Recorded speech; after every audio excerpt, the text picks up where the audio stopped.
everyone, it's Mark Starr from Hopry.com. How are you doing? So every month on my website I feature a new brewery, and I really like to look at breweries out there that are still very small but doing really great things, and those that are really kind of up and coming or maybe kind of get mixed in the shuffle. Well, there's a new brewery that's out of Austin, Texas called Jester, and I've actually featured them on my website this month. The month of April 2011.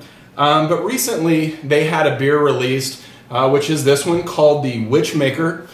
It is a rye IPA. And really, I was looking at, what would be one of their best beers to share with you guys. I know a lot of people are very familiar with this one over here. This is their Black Metal Imperial Stout.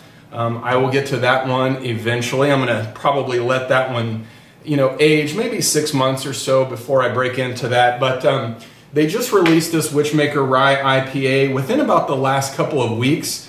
So I really wanted to get it on the show. I wanted to drink it first and foremost because it's very fresh.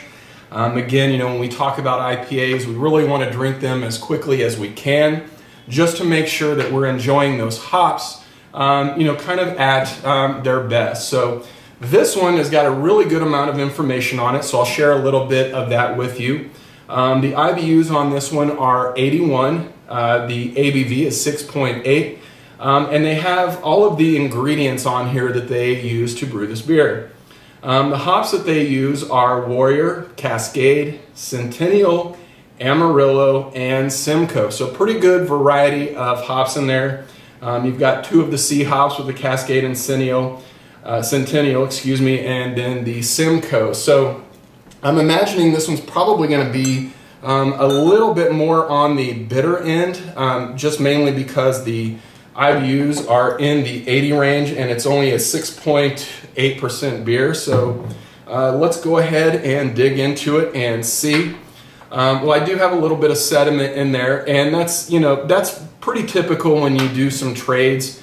I think these beers were actually shipped on their side, so a lot of that yeast really kind of starts to settle. But the color on it's got this really kind of a cloudy, hazy, burnt orange color. So not the most beautiful looking beer I've ever seen. It is a rye beer though. They do brew it with a lot of malted rye.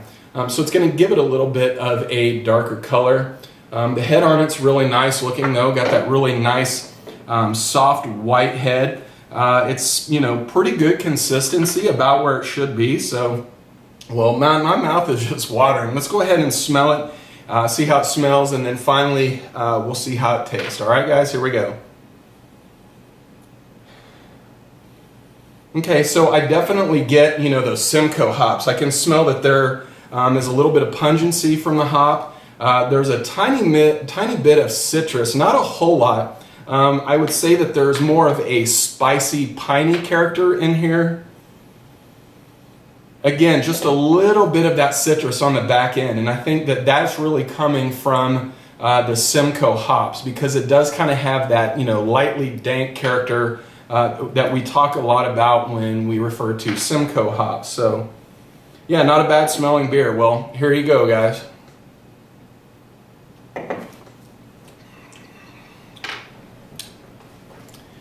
Yeah, so there's definitely some spiciness. That's really the first thing that hits my tongue, is this really good bitterness. Lots of effervescence too. Like, I can really feel it drying my tongue, really kind of zapping my taste buds. There's a good amount of spiciness, a good amount of pine. Really kind of has a tea-like character. So yeah, really not a bad beer. Reminds me more of like a really heavy pale ale than it does an IPA. I do like that with these rye beers. They tend to be a little bit more malty. This actually really reminds me, now that I think about it, really reminds me of a few of the Oregon beers that we did not too long ago on Portland Hoppy Beer Week. Really sort of has that North Coast IPA sort of flavor going on. It smells like those as well. I would really situate this one right in with those. Not my favorite beer I've ever had. It's really good. I suggest if you want to get one of these, get one of them fairly quickly.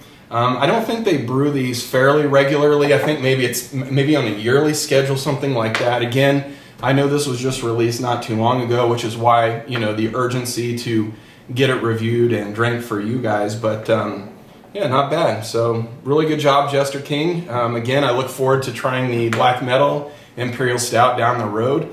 You know, some of the greatest labels I've seen out there. You know, really go check out my feature that I did on them, and you can see, you know, more information on the brewery. You can always go to their website. They've got a really good blog that they update with pictures and events and things like that. So, well guys, my name is Mark Starr. Thanks very much for coming back to the Hopry again. And until we get together next time, cheers.